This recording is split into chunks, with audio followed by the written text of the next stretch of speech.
I have a live-in partner for 4 years. Gaya ng ibang mga partner or josawa, meron kaming mga pag-aaway na ang lala. At yung iba naman ay misunderstanding lang naman. I can't say na one time ko lang ginawa kasi every time na magkaaway kami, sumusobra ng sama ng loob ko. Every time na mag-aaway kami, yung toothbrush niya is ginagamit ko pang kuskus sa mga kuko ko sa paa.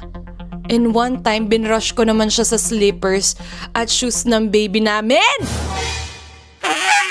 Paano pagka nagkabulati sa tiyan, yung partner mo? Paano kapag sumakit yung tiyan niya, nag-LBM siya at kung anik-anik, tapos ganyan?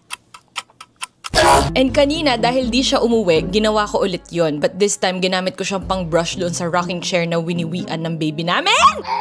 May pagka-medikuloso pa naman siya. Ano yung medikuloso? Like malinis, gano'n? Lesson learned. Magtimpe para di magamit na brush kung saan-saan ng toothbrush.